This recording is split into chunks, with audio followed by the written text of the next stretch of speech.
ರೇಣುಕಾಸ್ವಾಮಿ ಕೊಲೆ ಪ್ರಕರಣದಲ್ಲಿ ಬಂಧಿಯಾಗಿರೋ ನಟ ದರ್ಶನ್ಗೆ ಜೈಲು ನಿತ್ಯ ನರಕವೇ ಆಗಿದೆ. ಕೋರ್ಟ್ ಸೂಚನೆ ಕೊಟ್ಟು ನನಗೆ ಸೌಲಭ್ಯ ನೀಡುತ್ತಿಲ್ಲ ಎಂದು ಜೈಲು ಅಧಿಕಾರಿಗಳ ವಿರುದ್ಧ ದರ್ಶನ್ ಕೋರ್ಟ್ ಮೊರೆ ಹೋಗಿದ್ದಾರೆ. ಈ ಸಂಬಂಧ ಜೈಲಿನ ಸೂಪರಿಂಟೆಂಡೆಂಟ್ ಕೋರ್ಟ್ಗೆ ರಿಪೋರ್ಟ್ ಸಲ್ಲಿಸಿದ್ದಾರೆ. 64ನೇ ಸಿಸಿಎಚ್ ನ್ಯಾಯಾಲಯದಲ್ಲಿ ವಿಚಾರಣೆ ನಡೆದಿದ್ದು, ಜೈಲು ಅಧಿಕಾರಿಗಳ ಬಗ್ಗೆ ಯಾವ ವಸ್ತುಗಳಿಗೆ ದರ್ಶನ್ ಡಿಮ್ಯಾಂಡ್ ಮಾಡಿದ್ದಾರೆ ಎನ್ನುವ ಬಗ್ಗೆ ವಾದ ಪ್ರತಿವಾದ ನಡೆದಿದೆ.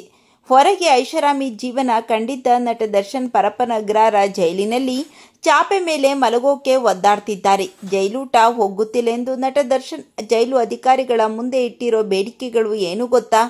ಸರ್ಕಾರದ ಪರವಾಗಿ ವಾದ ಮಂಡಿಸಿದ ಎಸ್ಪಿಪಿ ಪ್ರಸನ್ನ ಕುಮಾರ್, ದರ್ಶನ್ ಮಲಗಲು ಪಲ್ಲಂಗ ಕೊಡಿ ಅಂದ್ರೆ ಕೊಡಲು ಆಗಲ್ಲ ಎಂದಿದ್ದಾರೆ. ಜೈಲಿನ ಮ್ಯಾನ್ಯುವಲ್ ಪ್ರಕಾರವೇ ಎಲ್ಲವನ್ನೂ ನೀಡಲಾಗಿದೆ.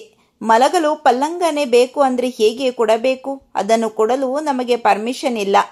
ಬೆಳಗ್ಗೆ 1 ಗಂಟೆ, ಸಂಜೆ 1 ಗಂಟೆ ವಾಕಿಂಗ್ಗೆ ಅವಕಾಶ ಕೊಡಲಾಗಿದೆ. ಆದರೆ ದರ್ಶನ್ಗೆ ಹೊರಗೆ ಬಿಡಿ ಅಂತಾರೆ. ಹೇಗೆ ಬಿಡೋದು ಎಂದು ಎಸ್ಪಿಪಿ ಪ್ರಶ್ನೆ ಮಾಡಿದ್ದಾರೆ. ಆರೋಪಿ ಹೊರಗಡೆ ಹೋಗಬೇಕು, ಬೇರೆ ಬ್ಯಾರಕ್ನಲ್ಲಿ ಇರಬೇಕು ಅಂದ್ರೆ ಕೊಡಲು ಆಗಲ್ಲ. ಬಿಸಿಲು ಬರೋ ಜಾಗಕ್ಕೆ ಕಳುಹಿಸಿ ಅಂದ್ರೂ ಆಗಲ್ಲ. ಇದು ಮೂಲಭೂತ ಹಕ್ಕೇ ಇರಬಹುದು, ಆದರೆ ಜೈಲಿನ ಮ್ಯಾನ್ಯುವಲ್ ಪ್ರಕಾರ ಅವಕಾಶ ನೀಡಲು ಆಗಲ್ಲ ಎಂದು ಎಸ್ಪಿಪಿ ಕೋರ್ಟ್ಗೆ ತಿಳಿಸಿದ್ದಾರೆ. ಅವರಿಗೆ ಬಿಸಿಲು ಬರ್ತಾ ಇಲ್ಲ ಅಂದ್ರೆ ನಾವು ಏನ್ ಮಾಡಬೇಕು? ಕ್ವಾರಂಟೈನ್ ಸೆಲ್ ಬೇಡ, ಬೇರೆ ಸೆಲ್ ಕೊಡಿ ಅಂತ ದರ್ಶನ್ ಕೇಳ್ತಿದ್ದಾರೆ.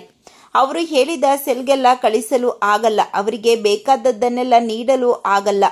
ಜೈಲು ಅಧಿಕಾರಿಗಳಿಗೆ ಏನು ಸೌಲಭ್ಯ ಕೊಡಲು ಇದೆಯೋ ಅದನ್ನು ಮಾತ್ರ ನೀಡ್ತಾರೆ ಎಂದು ಪ್ರಸನ್ನ ಕುಮಾರ್ ವಾದ ಮಂಡಿಸಿದ್ದಾರೆ. ಇದೀಗ ನಟ ದರ್ಶನ್ ಅವರಿಗೆ ಕೋರ್ಟ್ನಲ್ಲಿ ಹಿನ್ನಡೆಯಾಗಿದ್ದು, ಯಾವ ಸೌಲಭ್ಯವಿಲ್ಲದೆ ಅದೇ ಜೈಲಿನ ಕೋಣೆಯಲ್ಲಿ ಇರಬೇಕಾಗಿದೆ. ದರ್ಶನ್ ಅವರ ಬಗ್ಗೆ ನಿಮ್ಮ ಅನಿಸಿಕೆಗಳನ್ನು ಕಾಮೆಂಟ್ ಮಾಡಿ ತಿಳಿಸಿ.